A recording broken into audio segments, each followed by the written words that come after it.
So time now for our news review, where we take you through the morning papers. This morning we're joined by political correspondent for The Independent, Millie Cook. Morning to you. And the author and broadcaster, Emma Wolfe. Hi there, Emma. So we're going to kick off with what a number of the papers are picking up on, and the pressure on Keir Starmer ahead of the local elections, with the polling suggesting that Labour is not going to do terribly well at all, and whether or not that will prompt some kind of leadership challenge. Take us to The Guardian, first of all. I mean, I think the thing to say here is that this leadership speculation has been going on for months. I think about a year now, we've had people saying that someone might try and oust Starmer, and there's always been sort of talk about possible rivals like Wes Streeting, Andy Burnham, Angela Rayner. And can we assume that it's their people that are putting out the rumours? I think so. There is definitely briefing from their teams. Obviously, you also have briefings from opposition teams who want to make it look like they're traitorous. And I think there's kind of a bit of a political game behind the scenes. And this story here is saying that Andy Burnham plans to return to Westminster in weeks, which is interesting because Burnham he's not an MP, he's the Greater Manchester Mayor. So for Burnham to return to Westminster, another MP would need to stand down. So this story is saying that Andy Burnham has already lined up a few MPs to sort of stand down, trigger a by-election. And the other interesting thing is that Burnham's team is briefing out that they've already lined up an impressive candidate to replace him as Greater Manchester Mayor. And that was the sort of issue that he faced last time in the Gorton and Denton by-election, where he wanted to stand down, but Labour's ruling committee basically said no because they were worried about how damaging another election would be. So they'd have to rerun that Greater Manchester election. But no names here? No names here, no names of MPs who might stand down, no names of a possible replacement in Greater Manchester. So a lot of it's highly speculative. It feels almost like showboating from the Burnham team. And I think that there's a bit of a race going on, because if Wes Streeting were to stand down, if Wes Streeting were to run, he could go immediately. Whereas Andy Burnham, it would take quite a long time for him to come back to Westminster because that by-election would need to happen. Yeah, and a lot of this briefing is also testing the waters, isn't it? It's putting little feelers out there and seeing what the reaction is, seeing what the reaction is from party members. And in the Telegraph, Streeting is exactly the same kind of thing. This kind of speculative. Apparently, Wes Streeting has over 81 MPs who will support him. And allegedly a text has gone out to Downing Street, which mistakenly went to a Downing Street aide from Wes Streeting's campaign, which actually contained the 5 pillars of his campaign and a PFG, plan for government. So it looks like Streeting is absolutely poised to go, and that he would strike straight after the local elections, so next Friday, as early as next Friday. But again, this is all it's those three candidates who keep coming up. And if one had a pound coin for every time we'd heard that Burnham was about to strike, Burnham was about to try and stand, you know, you'd be a millionaire by now.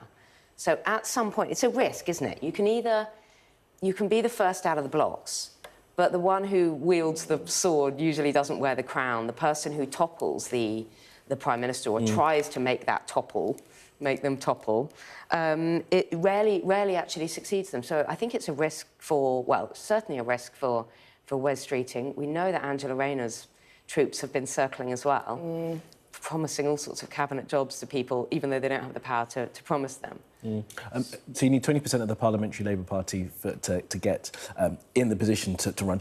But the thing that, while we talk about the candidates that we're not talking about, and that I mentioned to you earlier, is that Sir Keir Starmer seems to have no appetite to stand aside. It's not like it's going to be a transition, even though he's historically unpopular, and everyone will have been telling him that it's probably better if he does stand aside. He's going to fight it, which then leaves them in this...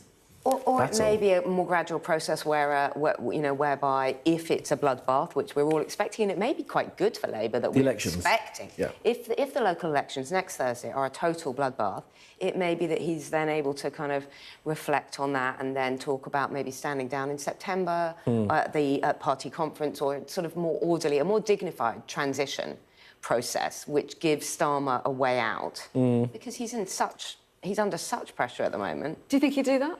Is that his personality? To be that kind of guy? What we've seen so far from him, we haven't seen anything that would suggest he would do that. But I think I agree with Emma that it feels so inevitable at this point. I think watching it, I just think, how could you possibly sort of cling on as things get worse and worse and worse? Would his argument be, most people around him agree that he's handled the Iran crisis well. It's the middle of an ongoing crisis. Going back to that. It's not enough, though, is it? I mean, he's been beset by scandals. He's been beset by top senior aides that he's basically thrown under yet another bus.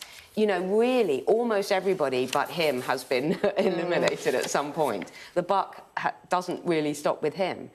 But I also think that he's just hangs on and clings on. And I've said from the beginning he'll keep going. And it's kind of... I think also amazing. there's that fear of what happened under the Tories, where we switched prime ministers so often. And I think that Starmer's argument, I do think there's a point there to be made about you shouldn't be so sort of frivolous with throwing away prime ministers, because it's not good for the country when you've got that much turbulence. But equally, I think a lot of people now are looking at Starmer and thinking, we've had so much turbulence for so long now, and we haven't had that reset under Labour that so many people thought we would have. And so the question now is weighing up, will it be actually better for the country's stability if we change, or do we just cling on to try and keep that kind of semblance of stability of just by having the same prime minister? And do you think that a new leader, any of these names that we've mentioned, would change the party's fortunes? I've been thinking about that a lot recently, and I'm not actually sure. And I think that a lot of the fears around someone like Angela Rayner. In a way, she could change the party's fortunes because she might get on with Labour MPs better. She's a bit more ideological than Starmer. But then, is she too left-wing for the rest of the country? So there could be that sort of battle with voters if her policies are too left-wing. And then Wes Streeting, is he just sort of another sort of pragmatist who wants to make the country work in the same way Starmer did? And are we going to see some of the same issues that we saw under Starmer? So I'm actually not sure if we'll get that sort of reset. Interesting. And his seat might be under threat as well come the next election anyway. Some of it will be clearer this time next week, won't it, after the elections, right? Yeah. So we'll get a more of a sense as to where they are. Or even more, even more convoluted. Yeah, possibly. Yeah. Move on to the Times. Where this is from conversations that we were having with Sir Mark Rowley yesterday, as well as the other interviews he did, talking about the British Jewish community. The Times headline there, face the greatest ever of threats, which is an extraordinary thing to be on the front of the paper. Yeah, Sir Mark Rowley's been, as you say, yesterday talking about this, but also demanding a real kind of beefing up, not just, warm words, but a real beefing up of police security. He's saying that they need... Well, he actually talked about a pandemic, didn't he, of anti-Semitism. And that's picked up in the Daily Mail, isn't it? Yeah, the Daily Mail. And he's saying that he wants a large, dedicated police force in those areas of really concentrated Jewish communities, such as Golders Green and other areas of North London, that it's not enough just to draft officers in from across the capital, that actually they need that dedicated... even firearms units, given that the threat is so severe, given, following the heightened tensions after the double stabbings on Wednesday. And, of course, on Thursday, we saw the terrorism threat raised to severe, which means a terrorist threat in this country is now imminent. And I think that Starmer's response has been another big problem, not meeting local communities, really, a sense that he was sort of swept through the very angry, very upset, very, very distressing events, and he was sort of swept through those crowds. He didn't really talk to people. He kind of offered... He did what Starmer is often accused of doing, which is talking the talk and not actually putting his money where his mouth is. And I think Sir Mark Rowley is asking now for a real response and 300 extra officers and a real dedicated force to deal with this problem. Yeah, I mean, Starmer would say, I have offered 25 million off the bat to try to protect these communities. And as you were saying, Sir Mark Rowley saying he needs more than that in order to fund these extra officers to do the job. I mean, it's an awful situation, this. What do you make of how the government is approaching it and what they're saying about what needs to change? I think the government is definitely taking it seriously. I think especially with the measures they've already put in place, they're seeing it as an important thing that needs to be dealt with now. But I think that Sir Mark Rowley and also the Chief Rabbi have been very clear that it's not enough. And I think that's kind of a common theme with the government, is often they'll pay lip service to it, they'll put in place some policies, but sometimes just not do quite enough. And I think with this, when it's so urgent and so severe and so dark, it needs to be more.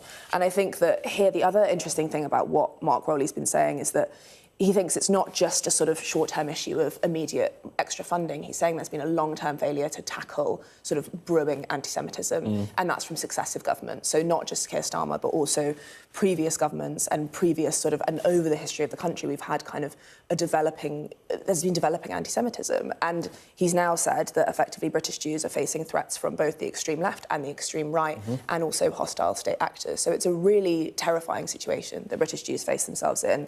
And I think it's just awful that if you've got someone like the chief rabbi saying that you're not safe if you're visibly Jewish when you leave the house, and people are starting to change their behaviour because they feel like they're identifiable as being Jewish, that's a horrific situation to be in. And I think that even though the government, I think they are taking it seriously, I still don't think that they're doing enough. And I think last week's sort of events show that they haven't done enough and they need to do more.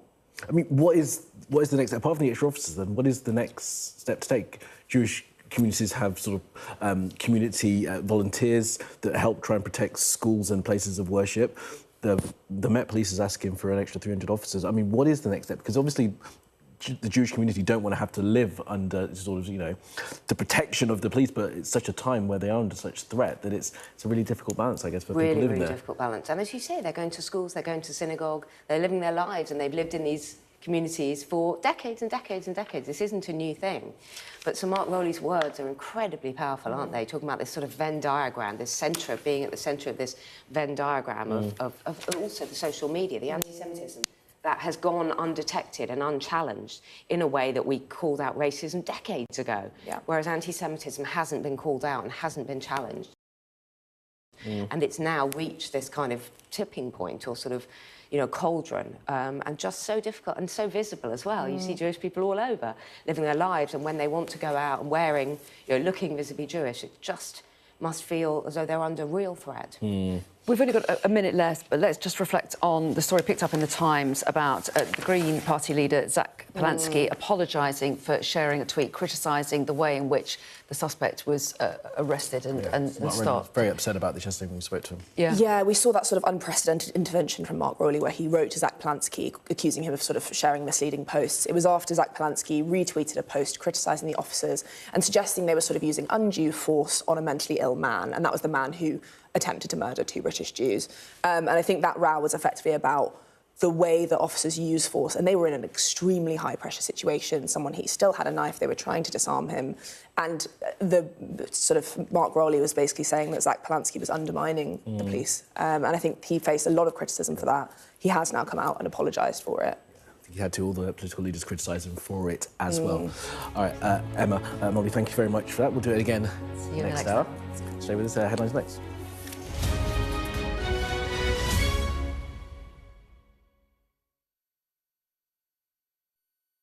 The best thing about being a Sky News journalist